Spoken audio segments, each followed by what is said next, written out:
মানুষ নিজের পরিবারের জন্য কত কিছুই না করে, দিন রাত পরিশ্রম করতে থাকে যাতে তার পরিবারের প্রয়োজন পূরণের জন্য অর্থ রোজগার করতে পারে।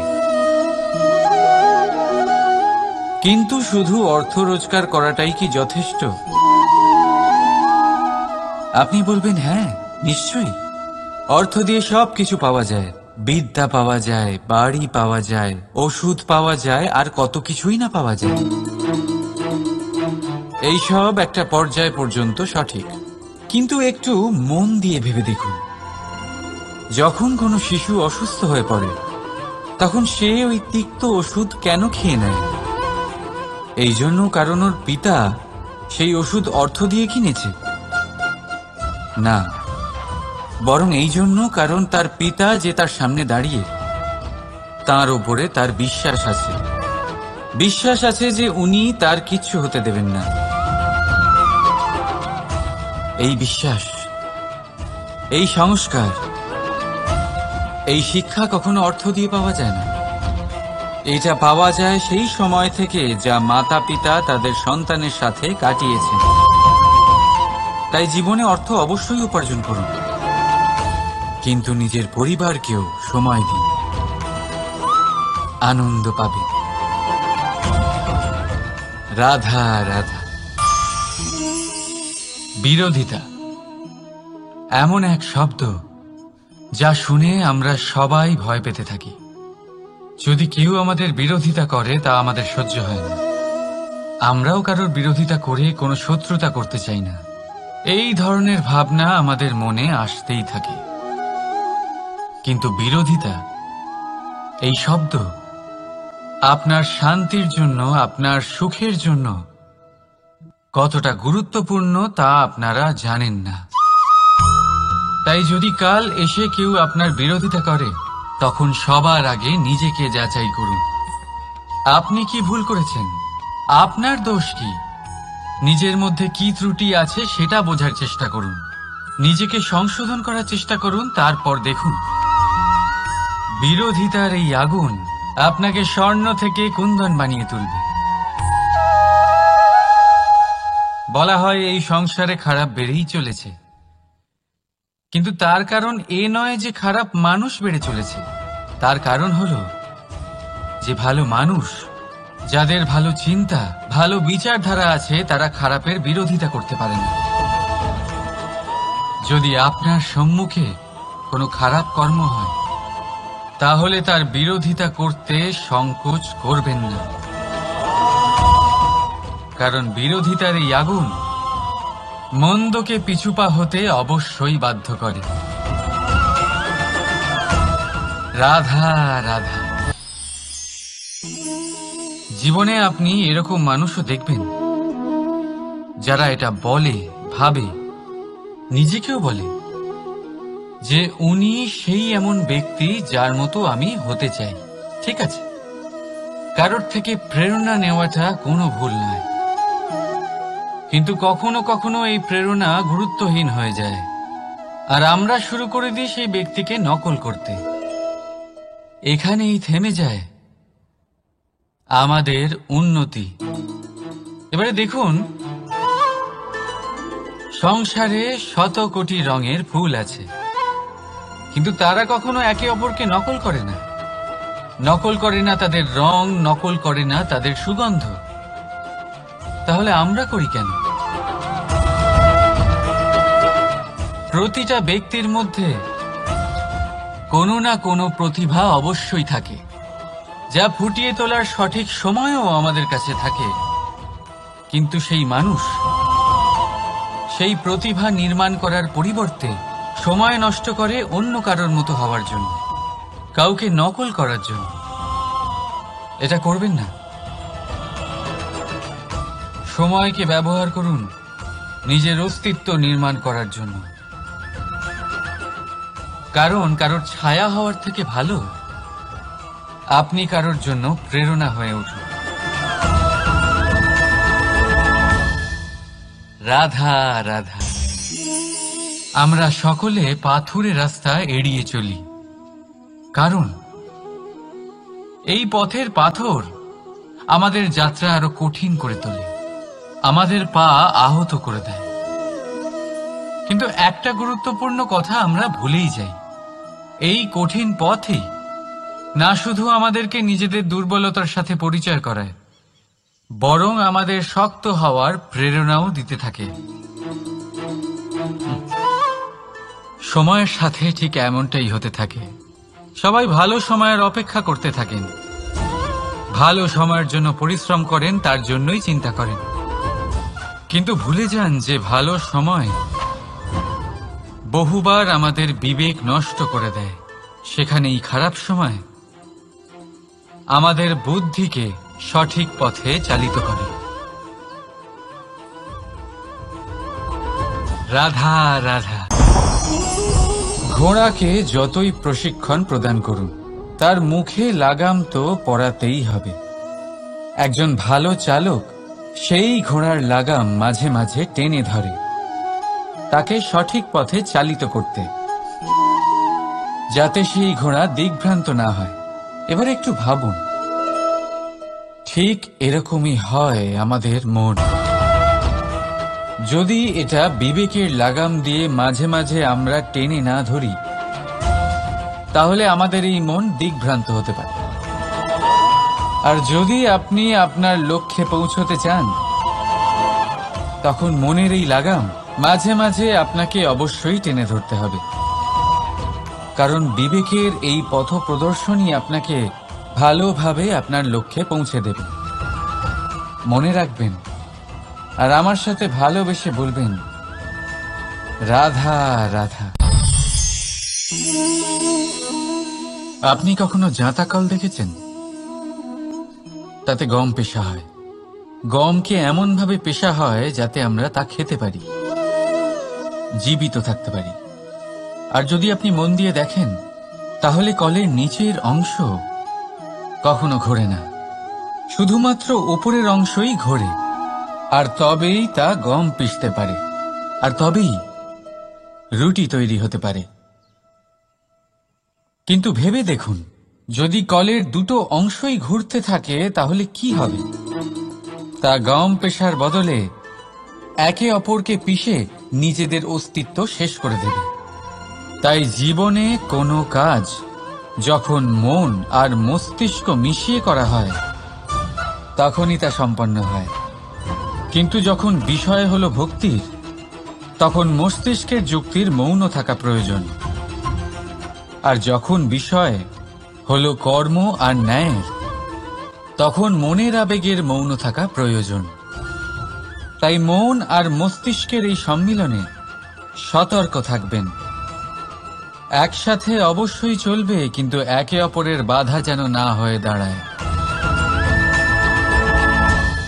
রাধা রাধা। আমি একটা এমন শব্দ যার অনেকগুলি মানে হয়, যার আসল অর্থ হল অহং। যদি আপনি কথা বলেন সৃষ্টির নির্মাণ নিয়ে, তাহলে আমি ব্রহ্মদেব হয়ে সৃষ্টির নির্মাণ করবে। যদি আপনি কথা বলেন প্রলয়ের, তাহলে সেই আমি মহাদেব হয়ে বিনাশ করবে। এই আমি সঙ্গতিপূর্ণ, কিন্তু শুধু ততক্ষণ যতক্ষণ আপনি এটা সবার সাথে ভাগ করছেন। কিন্তু আমরা বহুবার এর মানে বুঝতে পারি না। এই অহংকে সীমিত করে দিই একটা ব্যক্তি অবধি, শুধু নিজে। আর তখনই জেগে ওঠে অহংকার, যাতে প্রাধান্য পায় শুধুমাত্র আমি, আমরা নয়। আর একজন ব্যক্তি একা না উৎপাদন করতে পারে আর না করতে পারে সৃজন। এবারে দেখুন, বৃষ্টির এক ফোঁটা, তারও অস্তিত্ব আছে, কিন্তু তা ধরিত্রীতে পড়লেই সমাপ্ত হয়ে যায়। কিন্তু যখন ফোঁটাগুলি একসাথে পড়ে, তখন শুরু হয় বর্ষা, আর তখনই তৈরি হয় ধারা। রাধা রাধা। বলুন, কি দেখতে পাচ্ছেন আপনি? আমার হাতের এই সাদা বস্ত্র, নাকি এতে লেগে থাকা এই কালো দাগ? এবারে সত্যি কথা বলতে কি, আপনার নজর সবার আগে এই কালো দাগের উপরে গেছে। ঠিক আছে, এমনই তো হয়। ভীষণ কম মানুষ থাকেন যারা ভাবেন কোনো ব্যক্তি ভীষণ পরিশ্রম করে এই বস্ত্র ধুয়েছেন, এটা শুকিয়েছেন। বেশিরভাগ মানুষের নজর যায় এই দাগের উপরে, ভাবেন যে এটা কি করে লাগলো। কিছুটা এরকমই হয় আমাদের ব্যক্তিত্বের সাথে। আমাদের শুভ কর্মের উপরে আমাদের একটা খারাপ কর্ম ভারী মনে হয়। এবারে ভাবুন, যদি আমি চন্দ্রের কথা বলি, তাহলে তার শীতল আলো দেখার পূর্বে তার কলঙ্ক লক্ষ্য করেন, সেই চাঁদে লেগে থাকা কালো দাগ দেখে নেন। সেই জন্যই বিশেষ করে যারা শুধুমাত্র শুভ চিন্তা করেন আর উপকারী কর্ম যারা করেন, তাদের আমি বলবো সাবধানে থাকবেন। কারণ আপনার একটা খারাপ কর্ম চিরকালের জন্য উদাহরণ হয়ে দাঁড়াবে। রাধা রাধা। সাফল্য। যদি আপনাকে জীবনে সাফল্য পেতে হয়, তাহলে আপনি একাধিক মানুষ পাবেন যারা একাধিক উপায় বলবে আপনাকে সাফল্য পাওয়ার। দীর্ঘ সময় ধরে পরিশ্রম, চেষ্টা, নির্ধারণ, নিষ্ঠা এই বিষয়ে ভাষণ দিতে থাকবেন।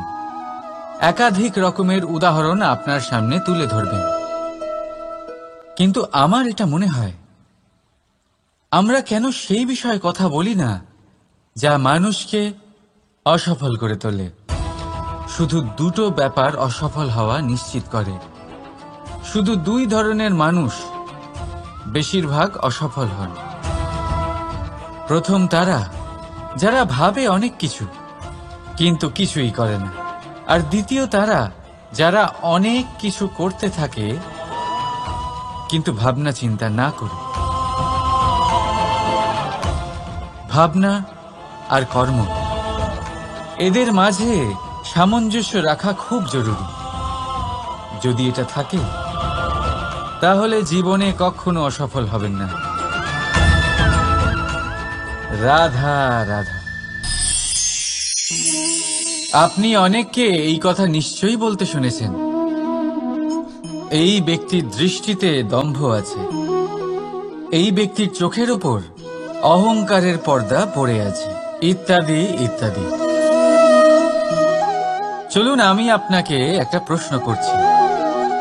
আপনি দেখেন কি দিয়ে? দৃষ্টি দিয়ে নাকি দৃষ্টিভঙ্গির সাহায্যে?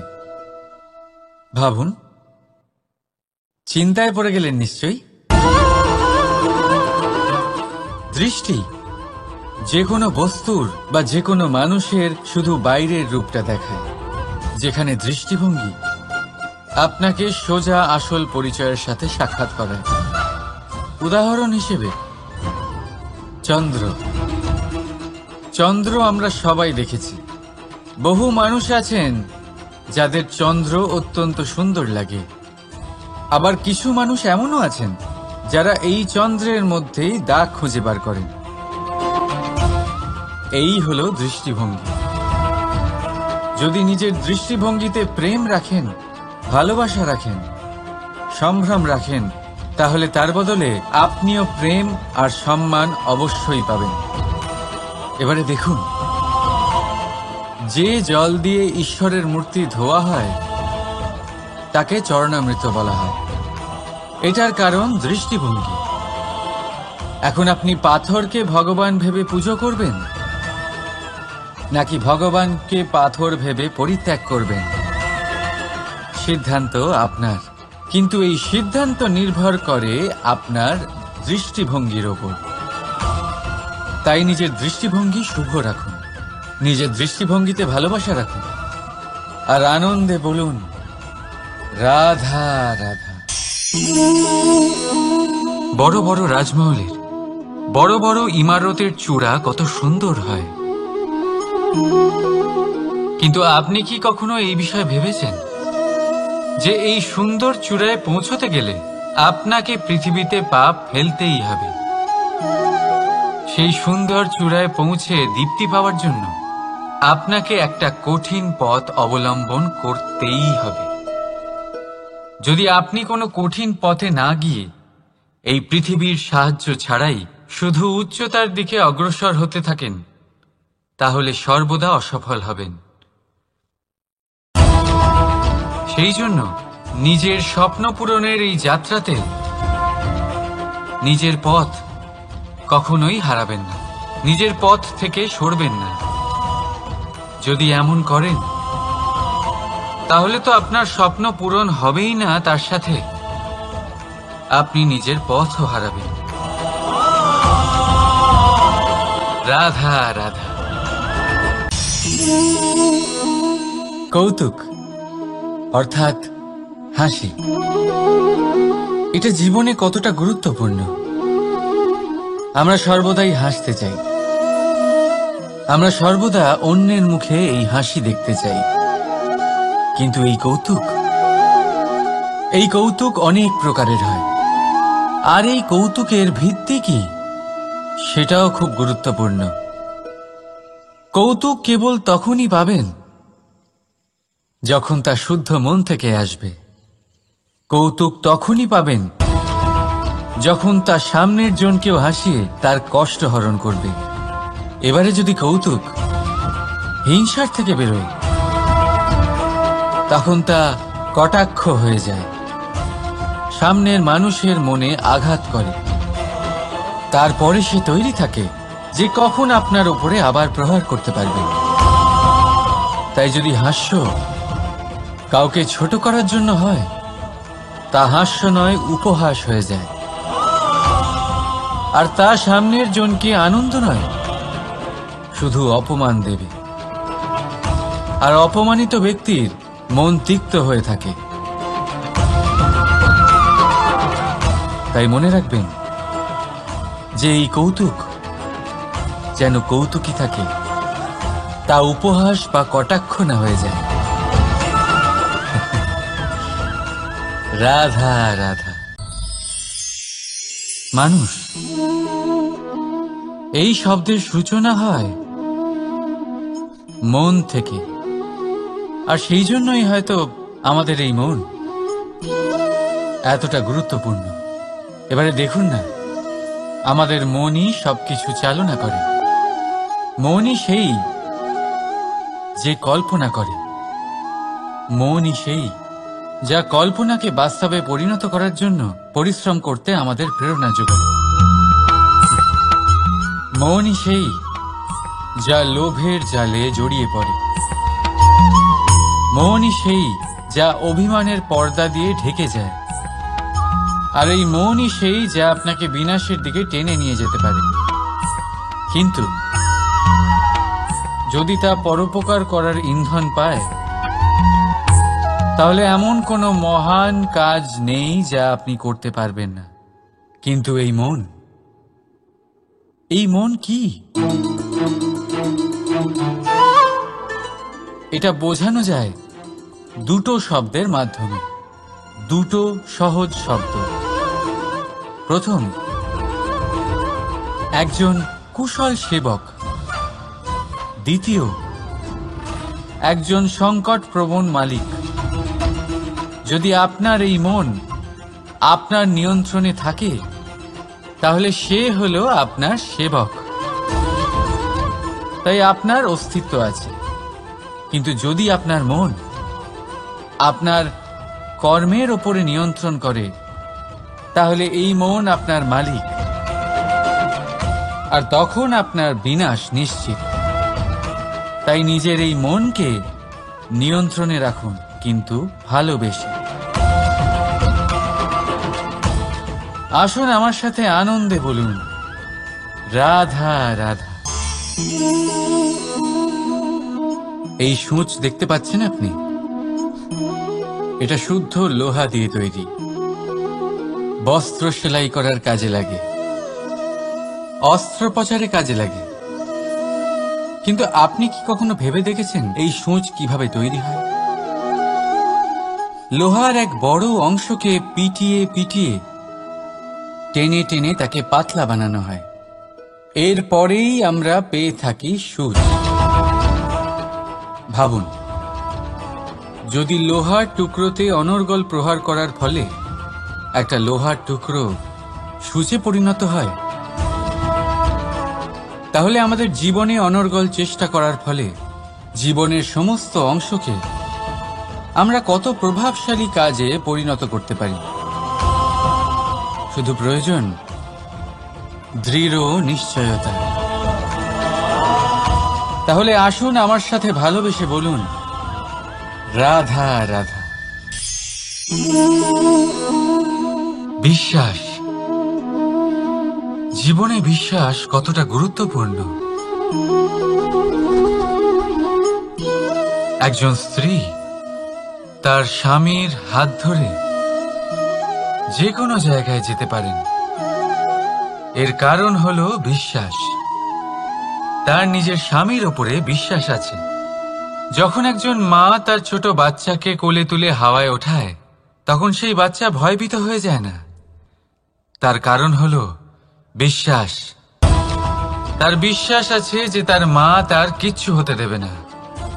এক বৈদ্যের দেওয়া ঔষধ সন্তান কিছু না বুঝে শুনেই খেয়ে ফেলে।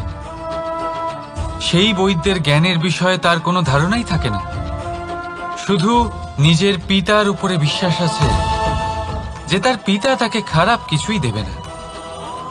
যখন এই সংসারের প্রতিটা বন্ধন বিশ্বাসের উপরে দাঁড়িয়ে আছে, তাহলে কেন এই বিশ্বাসকে আমরা জীবনে আনতে পারি না? আপনি নিজেই দেখুন, এই বিশ্বাস নিজের জীবনে এনে দেখুন, সবকিছু আরো সুন্দর হয়ে যাবে। তাই ভালোবেসে বলুন, রাধা রাধা।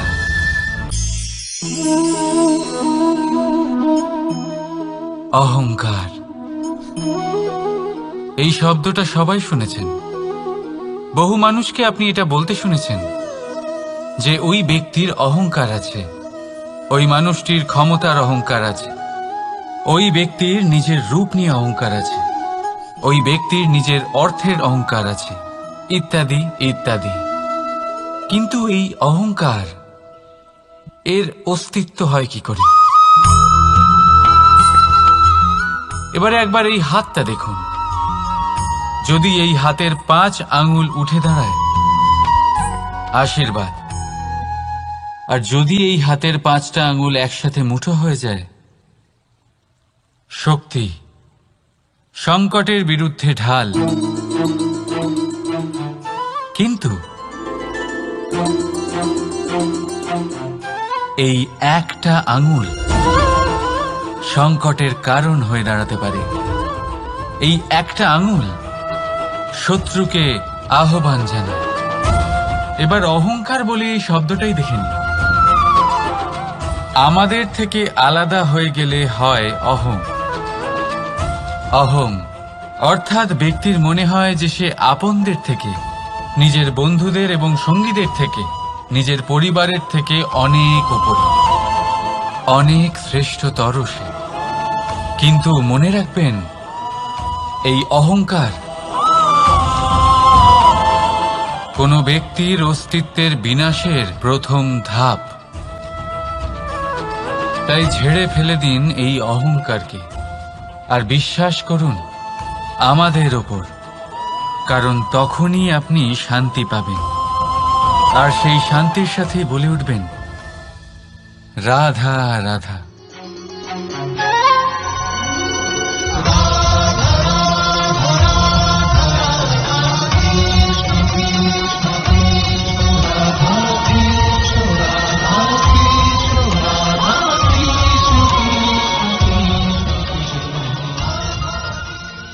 আপনি কি ওই মাকড়সার জাল দেখতে পাচ্ছেন? মাকড়সারা ভীষণ পরিশ্রম করে এটা তৈরি করে। নিজের শরীরের রস দিয়ে এই জাল বোনে। আপনি কি এটার উদ্দেশ্য জানেন? আসলে মাকড়সা এই জালে ছোট কীটপতঙ্গ ধরে তাদেরকে খাদ্যরূপে গ্রহণ করে। কিন্তু আপনি কি এই কথা জানেন যে একদিন মাকড়সা নিজেই নিজের জালে জড়িয়ে মৃত্যুবরণ করে থাকে? বলুন, কি করেন আপনি এই জাল দেখতে পেলেই মুছে ফেলেন এর অস্তিত্ব, তাই না? তেমনি অন্যদিকে পাখির বাসা, পাখিরাও ভীষণ পরিশ্রম করে এটা তৈরি করে। কিন্তু যদি পাখি একদিন এটা ছেড়ে চলে যায়, তাহলেও লোকে এটা নষ্ট করে দেয় না। কারণটা কি? এর কারণ হলো এর নির্মাণ জীবন সঞ্চারের জন্য করা হয়েছিল, নষ্ট করার জন্য নয়। তাই মনে রাখবেন, জীবনে আপনার পরিশ্রম যতই বেশি হোক না কেন, যদি আপনার লক্ষ্য শুভ না হয়, তাহলে আপনারও বিনাশ নিশ্চিত। তাই সৃজন করতেই থাকুন আর মুগ্ধ হয়ে বলুন, রাধা রাধা।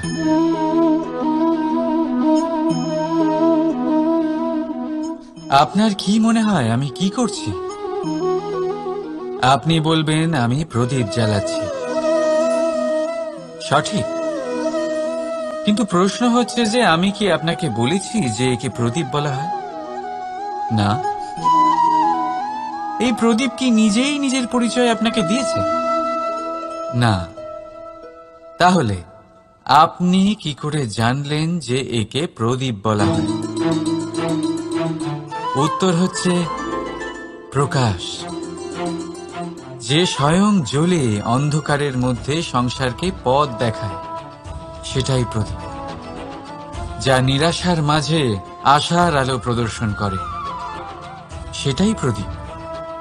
অপর দিকে আছে সাপ, যাকে না দেখেও তার ফনার আওয়াজ শুনেই লোকে ভয় পেয়ে যায়। তার মানে ব্যক্তির পরিচয় তার কর্মের দ্বারা পাওয়া যায়। তাই আপনার এটা বলার প্রয়োজন নেই যে আপনার পরিচয় কি। এটা আপনার কর্মই নিশ্চিত করবে যে লোকে আপনাকে প্রদীপ ভেবে ভালোবাসবে নাকি সাপ ভেবে ভীত হয়ে থাকবে। রাধা রাধা। সময় কত বিচিত্র হয়। সময় আমাদের পক্ষে থাকলে আমরা নিজেদের রাজা মনে করে নিই, আর সেই সময় যদি বিপক্ষে চলে যায়, তাহলে নিঃস্ব হতে সময় লাগে না। তাই মানুষের একটা অভ্যেস আছে, খারাপ সময়ের জন্য কিছু সঞ্চয় করা। আত্মীয়, বন্ধু খারাপ সময় পাশ থেকে সরে যায়। যশ, মান প্রতিকূল সময় চিরস্থায়ী হয় না। তাই মানুষ মনে করে অর্থ সঞ্চয় করাই শ্রেয়। অর্থের কোনো হৃদয় নেই যা সময়ের সাথে পরিবর্তিত হবে। সংসার বলে সর্বদা অর্থ সঞ্চয় করতে থাকুন। খারাপ সময় অবশ্যই কাজে লাগবে, কিন্তু আমি বলবো শুভ কর্ম করতে থাকুন, আনন্দে থাকুন, নিজের ওপর আর ঈশ্বরের ওপরে বিশ্বাস রাখুন। খারাপ সময় কখনো আসবেই না। রাধা রাধা। প্রকৃতি মানুষকে এক বিশেষ শক্তি দিয়েছে, অন্য জীবের থেকে বেশি শক্তি দিয়েছে। স্মরণ শক্তি। এই শক্তি মানুষকে অন্য জীবের থেকে ভিন্ন করে, ইতিহাস রচনা করার প্রেরণা দেয়, জ্ঞানকে বংশানুক্রমে এগিয়েও নিয়ে যায়। আর যারা ভুলে যান, অধিকাংশ সময় তারা উপহাস আর দয়ার পাত্র হয়ে যান। কিন্তু এটাই কি প্রকৃত রূপে সত্য? না। এই স্মরণ শক্তি মানুষের বিকাশের সব থেকে বড় বাধা হয়ে দাঁড়ায়। তার মনকে দূষিত করে দেয়। খারাপ অভিজ্ঞতা, কারোর করা বিশ্বাসঘাতকতা, কারোর কটাক্ষ বেশিরভাগ মানুষই ভুলতে পারেন না, আর তারপর প্রতিশোধ নিতে উদ্যত হন। প্রথমে সময় নষ্ট করেন প্রতিশোধের প্রস্তুতিতে, আর তারপর সময় নষ্ট করেন প্রতিশোধ নেওয়ার সুযোগ খুঁজতে। যদি সন্তুষ্টি পেতে চান, যদি জীবনে আনন্দ পেতে চান, তাহলে স্মরণ শক্তির সদ্ব্যবহার করুন। নিজের স্মরণ শক্তিকে চালনা করুন শুধুমাত্র ভালো কথা আর ভালো স্মৃতির দিকে। জীবনে আনন্দ পাবেন। রাধা রাধা। মানুষ নিজের পরিবারের জন্য কত কিছুই না করে, দিন রাত পরিশ্রম করতে থাকে যাতে তার পরিবারের প্রয়োজন পূরণের জন্য অর্থ রোজগার করতে পারে। কিন্তু শুধু অর্থ রোজগার করাটাই কি যথেষ্ট? আপনি বলবেন, হ্যাঁ নিশ্চয়ই, অর্থ দিয়ে সবকিছু পাওয়া যায়, বিদ্যা পাওয়া যায়, বাড়ি পাওয়া যায়, ওষুধ পাওয়া যায়, আর কত কিছুই না পাওয়া যায়। এইসব একটা পর্যায় পর্যন্ত সঠিক, কিন্তু একটু মন দিয়ে ভেবে দেখুন, যখন কোনো শিশু অসুস্থ হয়ে পড়ে তখন সে ওই তিক্ত ওষুধ কেন খেয়ে নেয়? এই জন্য কারণ ওর পিতা সেই ওষুধ অর্থ দিয়ে কিনেছে? না, বরং এই জন্য কারণ তার পিতা যে তার সামনে দাঁড়িয়ে, তার ওপরে তার বিশ্বাস আছে। বিশ্বাস আছে যে উনি তার কিচ্ছু হতে দেবেন না। এই বিশ্বাস, এই সংস্কার, এই শিক্ষা কখনো অর্থ দিয়ে পাওয়া যায় না। এটা পাওয়া যায় সেই সময় থেকে যা মাতা পিতা তাদের সন্তানের সাথে কাটিয়েছেন। তাই জীবনে অর্থ অবশ্যই উপার্জন করুন, কিন্তু নিজের পরিবারকেও সময় দিন, আনন্দ পাবেন। রাধা রাধা। বিরোধিতা এমন এক শব্দ যা শুনে আমরা সবাই ভয় পেতে থাকি। যদি কেউ আমাদের বিরোধিতা করে তা আমাদের সহ্য হয় না। আমরাও কারোর বিরোধিতা করে কোনো শত্রুতা করতে চাই না। এই ধরনের ভাবনা আমাদের মনে আসতেই থাকে। কিন্তু বিরোধিতা, এই শব্দ আপনার শান্তির জন্য, আপনার সুখের জন্য কতটা গুরুত্বপূর্ণ তা আপনারা জানেন না। তাই যদি কাল এসে কেউ আপনার বিরোধিতা করে, তখন সবার আগে নিজেকে যাচাই করুন। আপনি কি ভুল করেছেন? আপনার দোষ কি? নিজের মধ্যে কি ত্রুটি আছে সেটা বোঝার চেষ্টা করুন। নিজেকে সংশোধন করার চেষ্টা করুন, তারপর দেখুন বিরোধিতার এই আগুন আপনাকে স্বর্ণ থেকে কুন্দন বানিয়ে তুলবে। বলা হয় এই সংসারে খারাপ বেড়েই চলেছে, কিন্তু তার কারণ এ নয় যে খারাপ মানুষ বেড়ে চলেছে। তার কারণ হলো যে ভালো মানুষ, যাদের ভালো চিন্তা, ভালো বিচারধারা আছে, তারা খারাপের বিরোধিতা করতে পারে না। যদি আপনার সম্মুখে কোনো খারাপ কর্ম হয়, তাহলে তার বিরোধিতা করতে সংকোচ করবেন না, কারণ বিরোধিতার এই আগুন মন্দকে পিছুপা হতে অবশ্যই বাধ্য করে। রাধা রাধা। জীবনে আপনি এরকম মানুষও দেখবেন যারা এটা বলে, ভাবে, নিজেকেও বলে যে উনি সেই এমন ব্যক্তি যার মতো আমি হতে চাই। ঠিক আছে, কারোর থেকে প্রেরণা নেওয়াটা কোনো ভুল নয়, কিন্তু কখনো কখনো এই প্রেরণা গুরুত্বহীন হয়ে যায় আর আমরা শুরু করে দিই সেই ব্যক্তিকে নকল করতে। এখানেই থেমে যায় আমাদের উন্নতি। এবারে দেখুন, সংসারে শত কোটি রঙের ফুল আছে, কিন্তু তারা কখনো একে অপরকে নকল করে না। নকল করে না তাদের রং, নকল করে না তাদের সুগন্ধ। তাহলে আমরা করি কেন? প্রতিটা ব্যক্তির মধ্যে কোনো না কোনো প্রতিভা অবশ্যই থাকে, যা ফুটিয়ে তোলার সঠিক সময়ও আমাদের কাছে থাকে। কিন্তু সেই মানুষ সেই প্রতিভা নির্মাণ করার পরিবর্তে সময় নষ্ট করে অন্য কারোর মতো হওয়ার জন্য, কাউকে নকল করার জন্য। এটা করবেন না। সময়কে ব্যবহার করুন নিজের অস্তিত্ব নির্মাণ করার জন্য।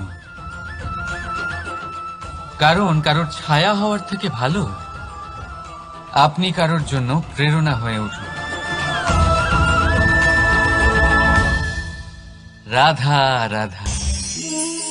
আমরা সকলে পাথুরে রাস্তা এড়িয়ে চলি, কারণ এই পথের পাথর আমাদের যাত্রা আরো কঠিন করে তোলে, আমাদের পা আহত করে দেয়। কিন্তু একটা গুরুত্বপূর্ণ কথা আমরা ভুলেই যাই, এই কঠিন পথই না শুধু আমাদেরকে নিজেদের দুর্বলতার সাথে পরিচয় করায়, বরং আমাদের শক্ত হওয়ার প্রেরণাও দিতে থাকে। সময়ের সাথে ঠিক এমনটাই হতে থাকে। সবাই ভালো সময়ের অপেক্ষা করতে থাকেন, ভালো সময়ের জন্য পরিশ্রম করেন, তার জন্যই চিন্তা করেন, কিন্তু ভুলে যান যে ভালো সময় বহুবার আমাদের বিবেক নষ্ট করে দেয়। সেখানেই খারাপ সময় আমাদের বুদ্ধিকে সঠিক পথে চালিত করে। রাধা রাধা। ঘোড়াকে যতই প্রশিক্ষণ প্রদান করুন, তার মুখে লাগাম তো পরাতেই হবে। একজন ভালো চালক সেই ঘোড়ার লাগাম মাঝে মাঝে টেনে ধরে, তাকে সঠিক পথে চালিত করতে, যাতে সেই ঘোড়া দিগ্ভ্রান্ত না হয়। এবার একটু ভাবুন, ঠিক এরকমই হয় আমাদের মন। যদি এটা বিবেকের লাগাম দিয়ে মাঝে মাঝে আমরা টেনে না ধরি, তাহলে আমাদের এই মন দিগ্ভ্রান্ত হতে পারে। আর যদি আপনি আপনার লক্ষ্যে পৌঁছতে চান, তখন মনের এই লাগাম মাঝে মাঝে আপনাকে অবশ্যই টেনে ধরতে হবে, কারণ বিবেকের এই পথ প্রদর্শনই আপনাকে ভালোভাবে আপনার লক্ষ্যে পৌঁছে দেবে। মনে রাখবেন আর আমার সাথে ভালোবেসে বলবেন, রাধা রাধা। আপনি কখনো জাঁতা কল দেখেছেন? তাতে গম পেষা হয়। গমকে এমন ভাবে পেষা হয় যাতে আমরা তা খেতে পারি, জীবিত থাকতে পারি। আর যদি আপনি মন দিয়ে দেখেন, তাহলে কলের নিচের অংশ কখনো ঘোরে না, শুধুমাত্র উপরের অংশই ঘোরে। আর তবেই তা গম পিষতে পারে, আর তবেই রুটি তৈরি হতে পারে। কিন্তু ভেবে দেখুন, যদি কলের দুটো অংশই ঘুরতে থাকে, তাহলে কি হবে? তা গম পেশার বদলে একে অপরকে পিষে নিজেদের অস্তিত্ব শেষ করে দেবে। তাই জীবনে কোনো কাজ যখন মন আর মস্তিষ্ক মিশিয়ে করা হয়, তখনই তা সম্পন্ন হয়। কিন্তু যখন বিষয় হলো ভক্তির, তখন মস্তিষ্কের যুক্তির মৌন থাকা প্রয়োজন। আর যখন বিষয় হলো কর্ম আর ন্যায়ের, তখন মনের আবেগের মৌন থাকা প্রয়োজন। তাই মন আর মস্তিষ্কের এই সম্মিলনে সতর্ক থাকবেন। একসাথে অবশ্যই চলবে, কিন্তু একে অপরের বাধা যেন না হয়ে দাঁড়ায়। রাধা রাধা। আমি একটা এমন শব্দ যার অনেকগুলি মানে হয়, যার আসল অর্থ হল অহং। যদি আপনি কথা বলেন সৃষ্টির নির্মাণ নিয়ে, তাহলে আমি ব্রহ্মদেব হয়ে সৃষ্টির নির্মাণ করবে। যদি আপনি কথা বলেন প্রলয়ের, তাহলে সেই আমি মহাদেব হয়ে বিনাশ করবে। এই আমি সঙ্গতিপূর্ণ, কিন্তু শুধু ততক্ষণ যতক্ষণ আপনি এটা সবার সাথে ভাগ করছেন। কিন্তু আমরা বহুবার এর মানে বুঝতে পারি না। এই অহংকে সীমিত করে দিই একটা ব্যক্তি অবধি, শুধু নিজে। আর তখনই জেগে ওঠে অহংকার, যাতে প্রাধান্য পায় শুধুমাত্র আমি, আমরা নয়। আর একজন ব্যক্তি একা না উৎপাদন করতে পারে আর না করতে পারে সৃজন। এবারে দেখুন, বৃষ্টির এক ফোঁটা তারও অস্তিত্ব আছে, কিন্তু তা ধরিত্রীতে পড়লেই সমাপ্ত হয়ে যায়। কিন্তু যখন ফোঁটাগুলি একসাথে পড়ে তখন শুরু হয় বর্ষা, আর তখনই তৈরি হয় ধারা। রাধা রাধা।